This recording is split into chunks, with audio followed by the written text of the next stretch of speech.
So I started researching and I found out about all these incredible badasses, right? I found out about one of the founders.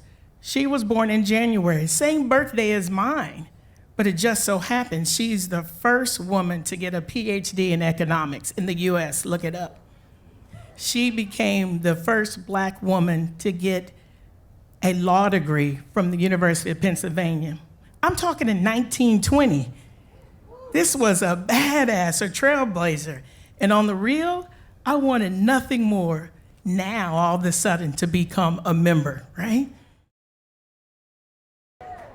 So the most important, impactful, tragic day in US history is when the towers fell on 9/11. But for me, the most tragic day is on 9/11/2014, when my mother died. See, my mother was a lifetime member of Delta Sigma Theta sorority incorporated. And she was very, very active in her chapter. So when she passed away, the president called to offer her condolences.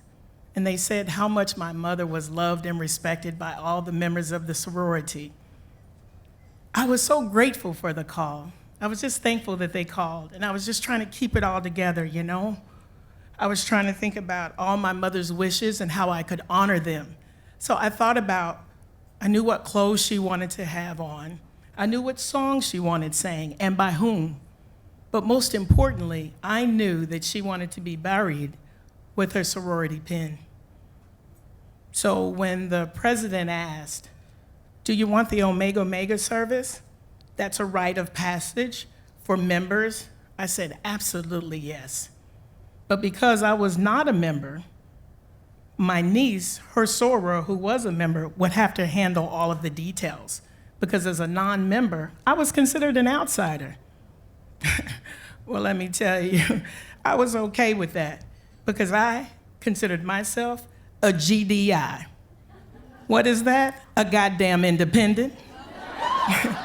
I didn't need no affiliation. I was not a member of the organization. I had pledged me by me.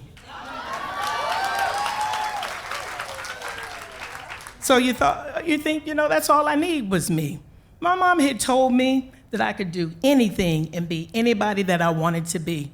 The only thing I couldn't do was say that something was too hard. She said, it's not too hard for you. It's unfamiliar to you. And if it's unfamiliar to you, what you need to do is settle down and focus, and you will master it like everything else you've mastered. So I believed my mom. I had drank the proverbial Kool-Aid, and I was fine being me by me. But when I start to reminisce about the ceremony, these ladies showed up, these women of DST. I'm telling you, they came, these women were dressed in black, they were regal, they were dignified. I mean, they had an air about them. I said, oh my. They were all many examples of my mother personified. And I said, okay. I was starting actually to understand why my mom wanted me to be a member, why she wanted me to have this amazing sisterhood, this unconditional love, this seemingly a rapport that went on and on and on, and endless support. So I said, okay. Fast forward. Now, timing is everything. About 8 years after my mom's death, in 2022, I was informed that there was going to be a rush. For you that are not familiar, rush is a process by which you go intake, right, with the sororities. Well, I thought, wow, could I? Should I? And I thought about that Omega Omega service and the way those ladies showed up, and I said, oh yeah, this is not about my mom now, this is about me. I want that for me as well. So I started doing the work. Like my mom said, it's not too hard, you need to do the work, you need to do the research. So I started researching and I found out about all these incredible badasses, right? I found out about one of the founders. She was born in January, same birthday as mine. But it just so happens she's the first woman to get a PhD in economics in the US, look it up. She became the first Black woman to get a law degree from the University of Pennsylvania. I'm talking in 1920. This was a badass, a trailblazer. And on the real, I wanted nothing more now, all of a sudden, to become a member, right?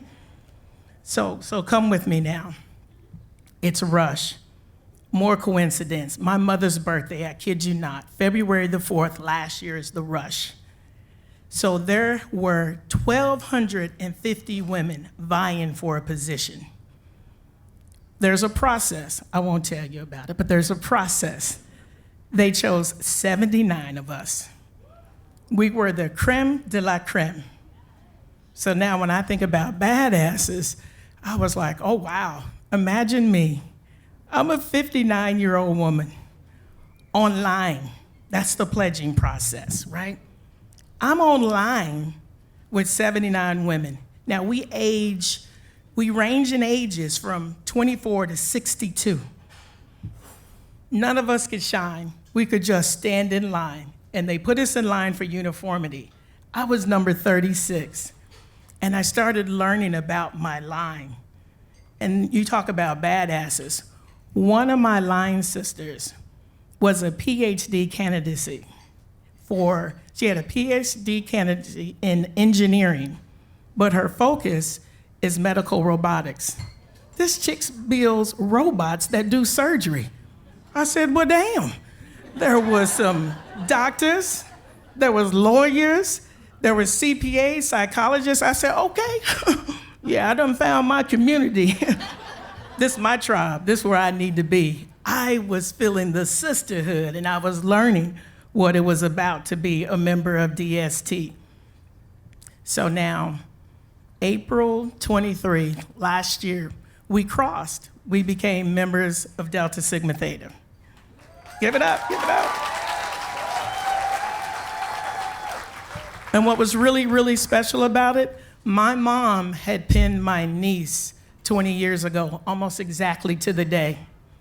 And now my niece came and pinned me.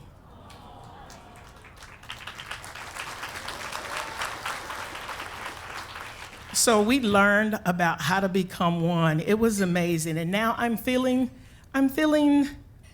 optimistic, overwhelmingly optimistic, because now I'm thinking about what we can do as a collective, the power of women. Give it up. Yeah. And now I just think, Mom, can you see me? I know you're proud of me. Can you hear me? I got my sisters with me. I made it. I'm a member of Delta Sigma Theta, Sorority Incorporated, and I got my sisters with me.